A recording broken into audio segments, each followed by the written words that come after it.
International Motivational Speaker William Hollis, and what I do is inspire people that maybe don't believe that they have greatness inside of them. I really focus on turning an ordinary man into an extraordinary man. You know, I grew up in the inner city. Like a lot of other inner city kids, we grow up basically sometimes raising ourselves.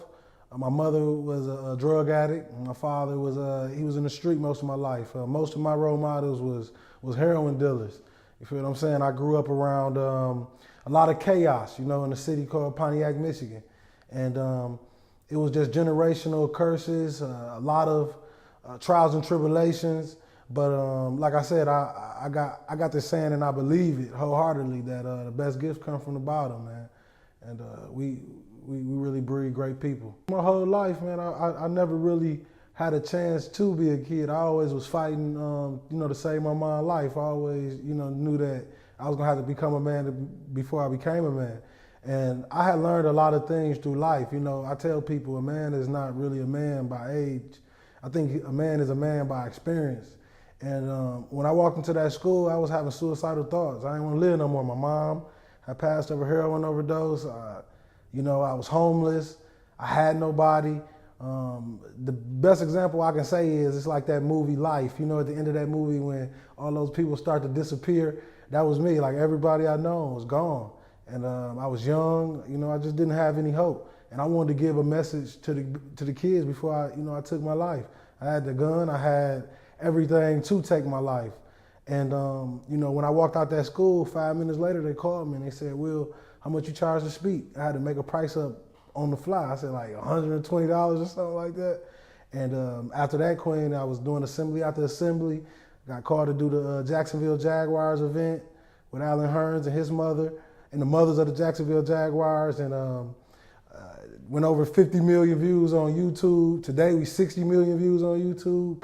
And I truly believe, man, when you falling and you literally are, it's like this. When you're standing on that cliff, you know, you drop, right before you hit the ground is when God catch you. You know what I mean? And it was like, I didn't know what was going to happen, how it was going to happen, if I would ever have a real career after football.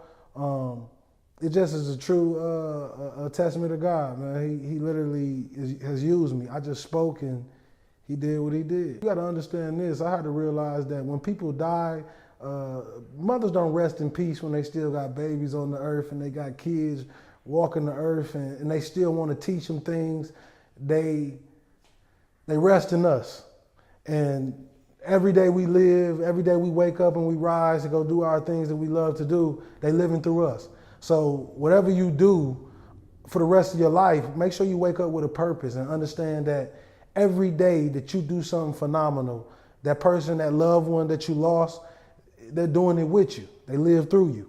So that's how I feel. That's how I get through everything. I mean, you gotta understand this. We was born in the slums. We ain't had no money in the first place. So you can't walk around and tell me that, oh, I'm not used to this. A dream is not gonna come easy, and this generation believes that they don't have to prove themselves. They believe just because I got a camera, I deserve $500, $600. You gotta show me your body of work. And that's gonna take hard work and dedication. It's gonna be nights where you wanna give up. It's gonna be nights when you ain't even got a meal. You're eating ramen noodles every single night, but you gotta really zoom in on your dream. You know what I mean? And you gotta become addicted to it. Like for me, every single morning, I'm over 60 million views, and every single morning, I'm standing at the window screaming to the sun to rise because I want this. It's all about effort and what you want. We from nothing. We come from nothing. You feel what I'm saying? So why not empty the tank every single day you get out the bed? Why not take a chance? Why not struggle for a little while so you can shine forever? That's what it's about. And a lot of people lose out on that opportunity of shining because, you know, you dip and dab. You know, God, when He gives you a gift, He don't want you to play with it. And your faith got to be big. You know, a lot of us got halfway faith. Me, I always had that whole way faith. I don't care when I ain't have $1 in my pocket. When I walked in a room full of millionaires, actors, celebrities, they look at me. You hear what I'm saying? That's the aura that God gave me. And that's why I tell these young kings, work for your purpose and not the money, because I'm telling you, your purpose will make you shine even brighter than a man that got $1 million in his bank account. You feel what I'm saying? And that's just the truth. Very important, man. A negative energy is like oil in the ocean, man. It's a natural pollution. It's gonna kill everything in its radius. So who you surround yourself with is literally what your life gonna become. Like if you building a business, I tell all these young people, you just want these people to come in and do the job, but you gotta ask them, do you love this? Are you serious about this? Is this what you want? Because if you don't love it like I love it, you can't work for me. And another thing is treating them and your employees and the people that you love around you when you meeting people with respect and loving them. And I tell everybody, how do you keep an organization together? I say, don't tell your brothers and sisters to stand behind you, tell them to stand on side of you. Say, let's make these decisions together. You great, I'm great. You a king, I'm a king. You hear what I'm saying? You always keep them on an equal ball field. And let me tell you something. When you have an undeniable gift, as a true king, men will run underneath you. You understand me? You don't have to make them feel as if they gotta work for you. They'll work for you for free. The soldiers back in the ancient times, they worked for free. They worked because the bloodline of that man was great. You know what I mean? They know who was leading them. And once a man know you leading them the right way and you're not telling him to follow you, you telling him to join you, then he gonna ride for you to the end. Oh man, we're in contact on a regular basis. That's one of my best friends right now. You know what I mean? We became bigger best friends while he was in the penitentiary. So you gotta understand something. One of the biggest problems in the Black African American community is forgiveness. You know, the father, you got to understand this, when you going through life and you facing all these trials and tribulations, as you grow up, you understand how hard life really is. You understand that sometimes you get taken away from who you are because of the deaths that you take.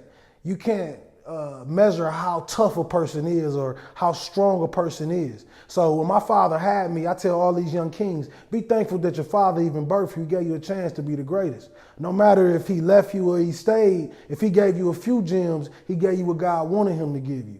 Back in the day when kings and soldiers used to ride away from their village and their home, they never came back sometime. That boy had to become a man on his own. You know what I mean? And I tell people, until you learn how to forgive your father, man, you won't even know who you are, because they're going to tell you things about yourself that you had no idea that you had in you.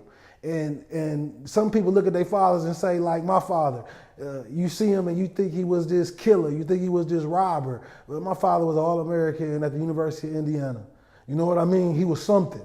And it's what you choose to pick. Young king, you know what I mean? It's what you choose to pick. You want to take that drug dealing route, take it. But we all got certain fruits of greatness on us. And it's whatever you feed, it's whatever you water. You know what I mean? It's the roots. You got to pick a root and ride with it. And I forgave my father. I love him to death. When he gets out, look at me now, I'm doing motivational speaking. An incarcerated father. You know what I mean? His son, the same kid that used to take on road trips to Las Vegas to drop off heroin. Sometimes it takes the son to teach the king. You know what I mean? I say dive into it. I tell you that this life, this career, this day is going to be hard. It's going to be competitive. You're going to want to quit. It's going to be days when you don't have any money. But you got to remember the reason why you started. You got to remember the reason why you even took a chance and invested in yourself. You don't come this far to only come this far. It's one of my favorite sayings. We did not come this far to only come this far. We came this far to be kings and queens. We are royal, and we have so much greatness in us. And a message to my brothers and sisters, it's a split between us, because we believe that we are the whole puzzle when we only a piece. And you won't be able to see the picture until we all come together. And when we understand this, we'll understand that entrepreneurship will become easy. Businesses will grow out of nowhere. People will invest in you. They will love your business, and you'll be feeding your community. I tell people, we got enough designers, we got enough rappers, we got enough for all that. We need lawyers, we need doctors, we need real estate agents, we need real estate companies.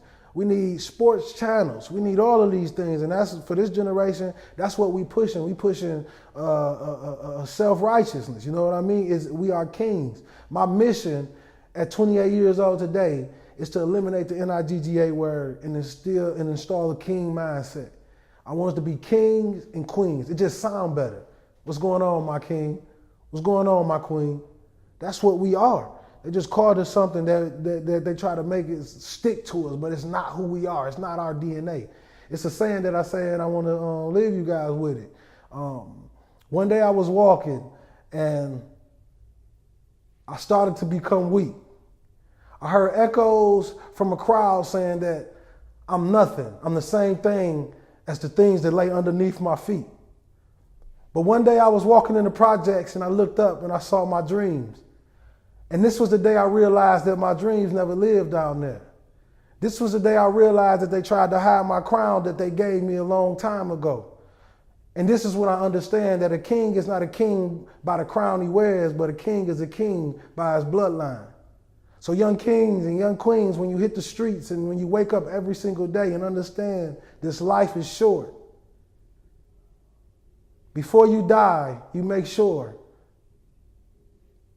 they leave a crown on your casket. And they remember your name for the rest of your life. That's what it's about. It's a legacy, not currency.